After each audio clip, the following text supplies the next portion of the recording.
सिर्फ हनुमान की पूजा नहीं करते हैं, हम उसको हनुमान जी को हनुमान।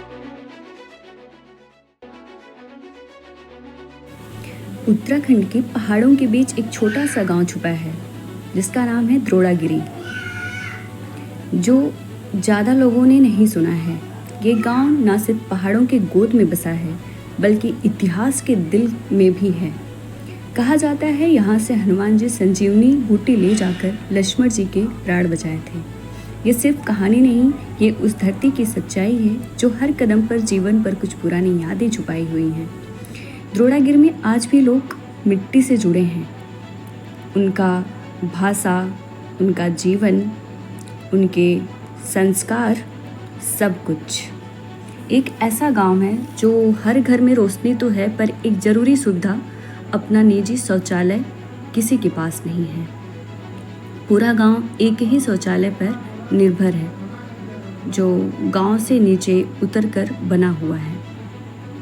सामान चमोली जिले से घोड़े वाले लाते हैं। आज भी कितना संघर्ष भरा इनका जीवन है।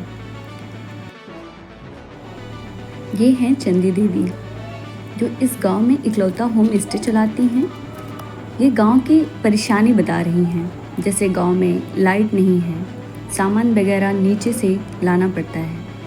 इस गांव में एक और मान्यता है कि हनुमान जी की पूजा नहीं होती है, क्योंकि हनुमान जी जो पर्वत ले गए थे वो पर्वत देवता का हाथ था, इसलिए यहाँ के लोग हनुमान जी से नाराज हैं।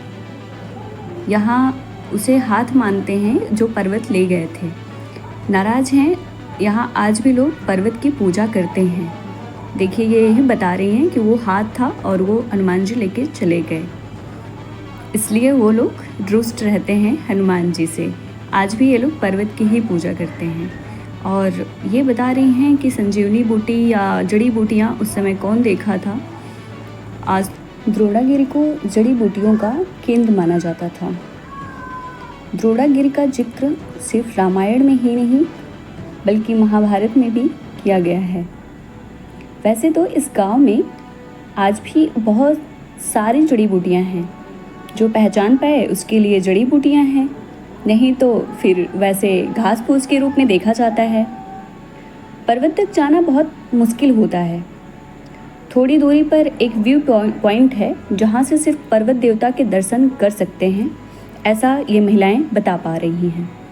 क्योंकि यहाँ के लोगों का जीवन आम नहीं है। सुबह 4 बजे उठकर पहाड़ों में जाते हैं कुछ ऐसी जड़ी बूटियों को ढूंढने जिनका जिक्र सिर्फ पुराणों और ग्रंथों में मिलता है और जिन्हें दुनिया भूल चुकी है।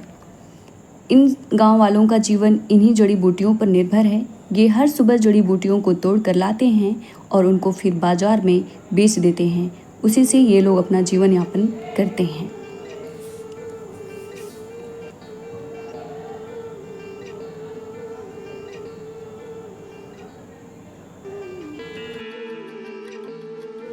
पर्वत का कटा हुआ भाग को ही हनुमान जी ले गए थे, जो दिख रहा है आपको। 2 साल पहले एक महाराष्ट्र साइड से एक कोई ट्रैकर आया था। उस ट्रैक को करने के लिए ट्रैकिंग करते करते उसका ऑक्सीजन लेवल कम हो जाता है, जिसके बाद वो दवाइयाँ थोड़ा हाई डोज में ले लेता है, जिसकी वजह से वह पैरालाइज हो जाता है। गांव वालों की सहायता से उसे नीचे तो लाते हैं, लेकिन सुविधाएं ना होने के कारण उसकी मौत हो जाती है। इस पर्वत का जिक्र रामायण में मिलता है कि जब भगवान श्री राम और रावण के बीच युद्ध हो रहा था, तब रावण के बेटे ने मेघनाथ ने लक्ष्मण जी को शक्ति बाण मार दिया और उसके बाद वो मूर्छित हो गए। लंका से सुषैण को लाया गया और सुषैण वैद्य ने ये कहा कि अगर कोई द्रोणागिरी पर्वत जाएगा और वहाँ से संजीवनी बूटी लेकर आएगा सूर्योदय होने से पहले, तो लक्ष्मण जी के प्राण बच सकते हैं। संजीवनी बूटी लेने के लिए हनुमान जी आए तो, लेकिन आकर वो काफ़ी कन्फ्यूजन में हो गए। वो पहचान ही नहीं पा रहे थे कि रियल में संजीवनी बूटी कौन सी है, जैसा कि सुषैण वैद्य जी ने बताया था, क्योंकि यहाँ पर सारी जड़ी बूटियाँ एक जैसे दिख रही थीं। उसके बाद उन्होंने द्रोणागिरी पर्वत के एक हिस्से को, जो आप कटा हुआ देखते हैं, वही है द्रोणागिरी का एक कटा हुआ भाग, और उसी भाग को हनुमान जी उठा ले गए। तो उठा लेने के बाद, वहाँ ले जाने के बाद वैशुषेन ने बूटी को पहचाना और उस संजीवनी बूटी से ही लक्ष्मण जी के प्राण को बचाया जा सका। अब सबसे बड़ा सवाल, क्या संजीवनी बूटी वास्तव में थी? इसका सीधा उत्तर आज भी किसी के पास नहीं है, लेकिन इतना निश्चित है कि हिमालय प्राचीन काल से औषधीय पौधों का सबसे बड़ा स्रोत रहा है।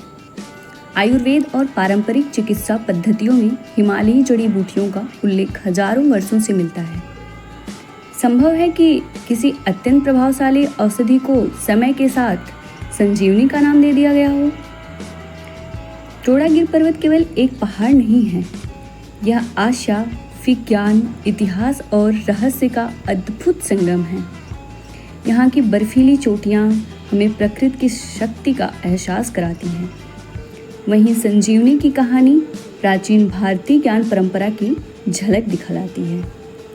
शायद इसी कारण सदियों बाद भी द्रोणागिरी लोगों की जिज्ञासा का केंद्र बना हुआ है।